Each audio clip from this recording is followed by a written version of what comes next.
کیا کھڑے ہو کر پیشاب کرنے والا انسان پاک رہتا ہے یا ناپاک ہو جاتا ہے؟ پلیز ہمیں مفتی صاحب اس کا جواب ضرور دیجئے ویڈیو بنا کر۔ دیکھیے اکثر لوگ کھڑے ہو کر پیشاب کرتے ہیں، اور عام طور سے جب سفر میں ہوتے ہیں نا تو جو ٹوائلٹ بنے ہوتے ہیں انگلش ٹوائلٹ ہوتے ہیں، یا عام طور سے بس وغیرہ رکتی ہے تو ہم جب وہاں واش روم میں جاتے ہیں تو وہاں کوئی ایسا انتظام نہیں ہوتا ہے جہاں پر ہم بیٹھ کر کے پیشاب کر سکیں،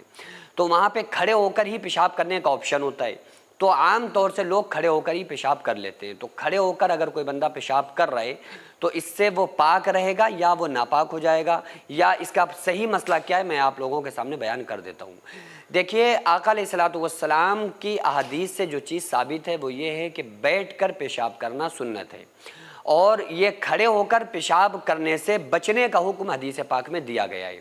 لیکن بعض اوقات ایسے آئے جہاں خود رسول اللہ صلی اللہ علیہ وآلہ وسلم نے اس چیز کی اجازت عطا فرمائی ہے۔ اب وہ کون سے اوقات ہیں جس میں بندہ کھڑے ہو کے پیشاب کر سکتا ہے،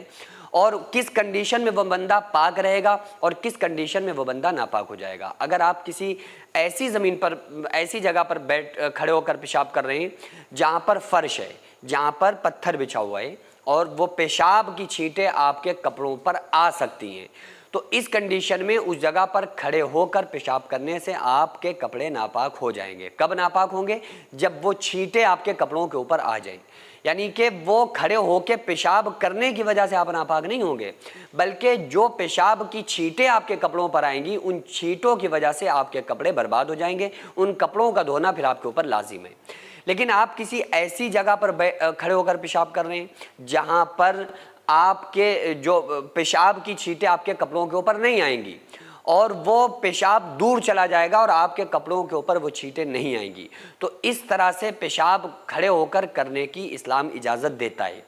لیکن اگر بیٹھنے میں پرابلم ہو، ایسی کوئی جگہ ہے کہ جہاں آپ بیٹھ کر پیشاب نہیں کر سکتے، یعنی بیٹھ کر پیشاب کرنے میں آپ کو یہ خطرہ ہے کہ اگر ہم بھئی یہاں بیٹھ کر پیشاب کریں گے تو جو ہمارے کپڑے ہیں، ہمارا دامن ہے، وہ یہاں پر لٹک جائے گا، یا بیٹھنے کی وجہ سے ہمارے کپڑوں کے اوپر ناپاکی کے اثرات لگ سکتے ہیں، تو اس بنیاد پہ آپ کھڑے ہو کے پیشاب کر سکتے ہیں۔ اسلام نے اس چیز کی اجازت دی ہے۔ اور اگر پیشاب کی چھینٹیں آپ کے کپڑوں پر آ گئیں تو اس سے آپ کے کپڑے ناپاک ہو جائیں گے۔ اب جو انگلش ٹوائلٹ وغیرہ ہوتے ہیں وہاں کیا ہوتا ہے کہ وہاں پر پیشاب کی چھینٹیں آپ کے کپڑوں کے اوپر نہیں آتی ہیں، اور آپشن آپ کے پاس نہیں ہوتا، آپشن وہی ہے لیکن چھینٹیں بھی نہیں آ رہی ہیں، تو پھر کوئی پرابلم نہیں ہے، آپ کھڑے ہو کے بھی مجبوری میں پیشاب کر سکتے ہیں، اس سے آپ ناپاک نہیں ہوں گے۔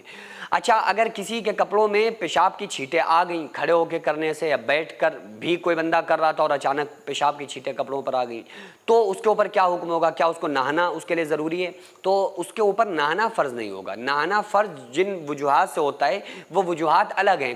کسی بندے کو نائٹ فال ہو گیا،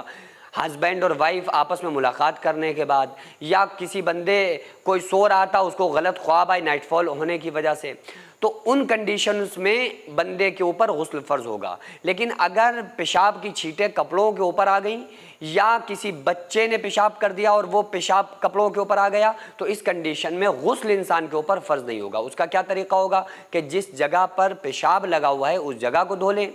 یا بہتر ہے کپڑوں کو ہی چینج کر لیں۔ لیکن اگر وہ پیشاب چھن کے انسان کی باڈی میں بھی لگ گیا، ٹچ ہو گیا، جسم سے بھی چھو گیا، تو پھر اس جگہ کو دھونا بھی انسان کے اوپر لازم ہے، پھر اس جگہ کو بھی دھو لے۔ مثلاً پیشاب کی چھینٹیں پیروں پر بھی آ گئیں، کپڑوں پر بھی آ گئیں، تو کپڑوں کو دھو لے یا چینج کر لے، اور پیروں کو بھی دھو لے، تو اس سے وہ انسان پاک رہے گا، اس انسان کے اوپر غسل فرض نہیں ہوگا۔ سینکڑوں ایسے غریب پریوار جو فاقہ کر کے زندگی گزار رہے ہیں، اور بہت سے ایسے مجبور لوگ جو غربت کی وجہ سے بیماریوں سے جوجھ رہے ہیں اور ان کے پاس علاج کرانے کے لیے بھی پیسے نہیں ہیں، تو ان غریب فیملیز کو ہر مہینے ہماری سوسائٹی راشن دیتی ہے اور ان غریبوں کا فری میں علاج کراتی ہے۔ تو آپ لوگ ہمارے ساتھ مل کر ان بیوہ عورتوں اور یتیم بچوں کا سہارا ضرور بنیں، اور ان کے راشن اور دوا علاج کے لیے زیادہ سے زیادہ تعاون کریں، اور یہ ارادہ کریں کہ غریب کے بچوں کو انشاءاللہ بھوکا نہیں سونے دیں گے، اور ہر ہفتے ہر مہینے آپ لوگوں سے جو بھی ہو سکے آپ تعاون ضرور کریں۔ ان کو 10 سال سے جو لوگ بستر پر پڑے ہوئے ہیں، انشاءاللہ تعالی ہم سب مل کر ان غریبوں کا علاج بھی کرائیں گے، اور ہر مہینے انشاءاللہ تعالی ان غریبوں کو ہم راشن پہنچائیں گے۔ یہ سوسائٹی کا اکاؤنٹ نمبر ہے